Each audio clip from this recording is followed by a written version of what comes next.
Picture speaks. அதில் இப்போ நம்ம பார்க்க போகிறது ஒரு படத்தை பார்த்தோன்னே உங்களுக்கு தெரியும், நவராத்திரி பற்றி தான் அப்படின்னு சொல்லிட்டு. இப்போ நவராத்திரினாலே எல்லாருக்கும் தெரியும், துர்கை, லட்சுமி, சரஸ்வதியை பற்றி கொண்டாடுற நாள், பெண் தெய்வங்களுக்கான நாள், பெண்களுக்கான விழா எல்லாமே தெரியும். இது நிறைய பேர் நவராத்திரி பற்றி நிறையவே சொல்லியிருப்பாங்க. ஆனால் இப்போ நான் வந்து சொல்கிறது என்னென்னா, சின்ன வயசில் நாங்கள் எப்படி கொண்டாடினோம் அப்படிங்கிறது தான். நான் கண்ட நவராத்திரி எப்படி இருந்தது அப்படின்னா, டோட்டலாக இப்போ இருக்கிறத விட ரொம்ப டிஃப்ரெண்ட்டாக இருந்தது. இப்போவும் நவராத்திரி கொண்டாடுறோம், இல்லைன்னு சொல்லலை. ஆனால் சின்ன வயசில் இருக்கும்பொழுது அந்த ஜோஷ் வந்து ஒரு 1.5 மாதத்துக்கு முன்னாடியே அதை பற்றி நாங்கள் ஸ்கூலில் பேசுறது, கூட எல்லாருக்கிட்டையும் என்ன பொம்மை வாங்க போகிறாங்க அப்படிங்கிறதுலேருந்து எல்லா விஷயங்களும் பேசிப்போம். அதை பற்றி திங்க் பண்ணுவோம். அதாவது அப்போ வந்து லீவும் வந்து அந்த நவராத்திரி ஃபெஸ்டிவல் போது தான் லீவே வரும் எல்லாருக்குமே. ஸோ அது இன்னும் வந்து கூடுதலாக வந்து நிறைய விஷயங்கள் பண்ணுறதுக்கும் ஹெல்ப்ஃபுல்லாக இருக்கும். அந்த ஒரு மாதம் முன்னாடியே அந்த வீட்டை சரி பண்ணுறது என்ன, அந்த வீட்டோட இது வந்து போய் வாங்குது. இப்போ எங்கள் அம்மாலாம் பார்த்தோன்னா ரொம்ப அந்த அந்தந்த ஃபெஸ்டிவல் அப்படின்னாலே அந்த காலத்தில் எப்போ எப்படி கொண்டாடினாங்களோ அது அப்படியே வழி வழியாக.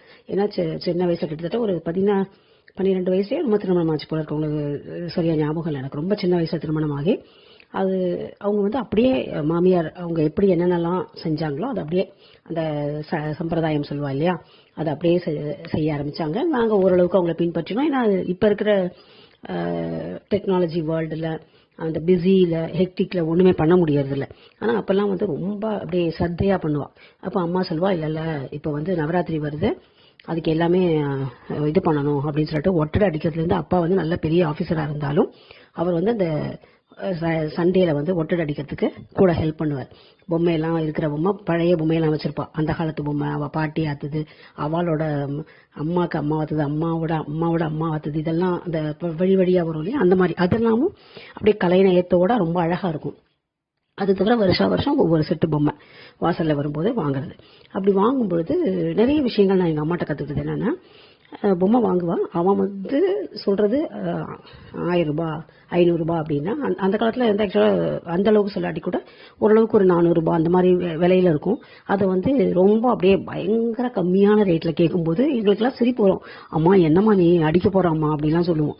ஆனால் எங்கள் அம்மா நீ சும்மா இரு அப்படின்னு சொல்லிட்டு அதை கேட்டு பேரம் பேசி ஓரளவுக்கு வாங்கிடுவாங்க. அது வந்து அவளுக்கும் சாட்டிஸ்ஃபேக்ஷன் இருக்கும், அம்மாவுக்கும் இருக்கும்.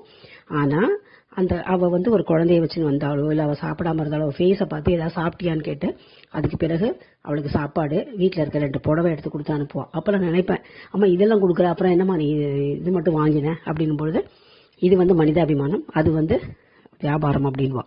ஸோ அதையெல்லாம் பார்க்கும்பொழுது அந்த காலத்தில் வந்து எல்லாத்துலேயுமே ஒரு நுணுக்கத்தோடு செய்யறது, மனிதாபிமானத்தோடு செய்யறது நிறைஞ்சிருந்தது. அந்த மாதிரி அந்த பொம்மை வாங்குற விஷயங்கள்லாம் இருக்கும். அதுக்கப்புறம் அந்த 9 நாளும் வீட்டில் இருக்க குழந்தைகளுக்கு, அதுவும் நான் ரொம்ப கடைக்குட்டியாக இருந்ததால ரொம்ப அழகழகான அலங்காரங்கள், விதவிதமான வேஷம் போட்டு அனுப்புவோம். அப்போல்லாம் வந்து போட மாட்டோம், கொஞ்ச நேரம் தகராறு பண்ணுவோம். இருந்தாலும் அம்மா அப்பா சொன்னால் கேட்டுப்போம். இப்போல்லாம் வந்து பசங்க என்னதுக்கு அதெல்லாம் வேறு வேலை இல்லை அப்படின்னா விட்டுருவா. ஆனால் அப்போல்லாம் பசங்க சொல்லுவா, நாங்கள் அம்மா அப்பா என்ன சொன்னாலும் நீங்கள் கேட்டுட்டு இருந்தீங்க, என்ன எதுக்குன்னு தெரிஞ்சுக்கல அப்படின்னு சொல்லுவா. ஆனால் அது வந்து ஒரு மரியாதைங்கிறது தான், கேட்கக்கூடாது அப்படிங்கிறது இல்லை, பக்தியும் மரியாதையும் கலந்துருந்ததுனால. அப்போ ஒவ்வொரு நாளைக்கு ஒவ்வொரு வேஷம், அந்த வேஷத்துக்காக செய்யப்படுகின்ற அந்த இதெல்லாம் இருக்கும் இல்லையா, கிரீடம். இப்போ லக்ஷ்மி அப்படின்னா கிரீடம், அந்த இதெல்லாம் இருக்கும். அதே மாதிரி சரஸ்வதி, முருகன், கிருஷ்ணன், இந்த மாதிரி வேஷங்கள்லாம் போடும் பொழுது எல்லா என்ன சொல்றது, அந்த இதெல்லாம் அட்டையில் உட்காந்து பண்ணுவோம். எங்கள் அக்கா எங்கள் அண்ணாலாம் பண்ணிட்டு, இது தவிர 3வது ஆட்டிலேருந்து ஒரு மாமா வருவார். அவர் வந்து அந்த பஞ்சக்கச்சை வேஷ்டி கட்டி விடுறது இதெல்லாம் பண்ணி விடுவார். ஸோ இதெல்லாம் வந்து வெக்கப்படாமல் நாங்கள்லாம் பண்ணிட்டு ரோடாக போவோம் அந்த வேஷத்தோட. அப்போ வந்து கொஞ்சம் ஒரு மாதிரி வெக்கம் இருக்கும், ஐயோ என்னடா இப்படி வேஷம் போட்டு போகிறா நம்மளை பார்க்குறாளேன்னு. பட் அவள் வீட்டுக்கு வந்துவும், இன்னைக்கு உங்கள் காத்து குழந்தைக்கு ரொம்ப அழகாக அலங்காரம் பண்ணீங்க மாமி, சுற்றி போடுங்க அப்படின்னும் பொழுது ஒரு சந்தோஷம் இருக்கும். அதில் வந்து இத்தனை அலங்காரமாவது பரவாயில்ல, முருகன், கிருஷ்ணன், இதெல்லாம் குருவிக்காரியும் போட்டு போவோம். இதெல்லாம் மாதிரி கொஞ்சம் நிறைய மேக்கப்லாம் அதிகமாக இருக்கும். இந்த டால்டா டப்பாவோட மாட்டி விட்டு அதெல்லாமும் எடுத்துகிட்டு போயிருக்கோம். ஸோ இதெல்லாம் பார்க்கும்போது ரொம்ப அந்த காலத்து ஒவ்வொரு இது வந்து மதிக்கணுங்கிற குணம் அப்படிங்கிறதும் வரும். இப்போ அந்த என்ன வேஷம் போடுறோம் அப்படின்னும் பொழுது, முருகன், கிருஷ்ணன், ராமன் இதெல்லாம் போடும் பொழுது பக்தி மார்க்கம், அது மாதிரி குருவிக்கார மாதிரி, பிச்சைக்கார மாதிரி இதெல்லாம் வேஷம் போடும்போது அவர்களும் மனிதர்கள் அப்படிங்கிறத நம்ம நினைக்கணுங்கிறதுக்காக போட்டிருப்பாளோ அப்படின்னு இப்போ நினைக்க தோணுது.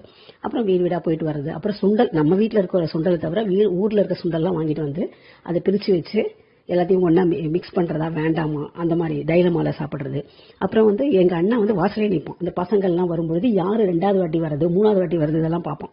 அப்போ கூட எங்கள் அம்மா போனால் போட்டோம் விடுறா அப்படின்வா. அதாவது அந்த நாளில் வர யாருக்குமே இல்லை அப்படின்னு சொல்லாமல் மீதி நாள்லையாவது நம்ம சொல்லிடுவோம் வாசல் யாராவது வந்தால் இல்லை அப்படின்னு. ஆனால் அந்த நாளில் வர யாருக்குமே எதுவுமே இல்லைன்னு சொல்லக்கூடாது.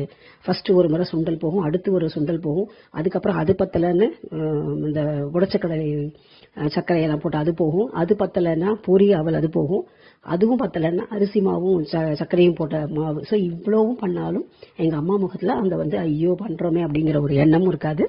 எங்களுக்கும் ஐயோ இத்தனை பசங்க வந்து நம்ம மாத்திரம் வாங்கிட்டு போறாளேங்கிற எண்ணமும் இருக்காது.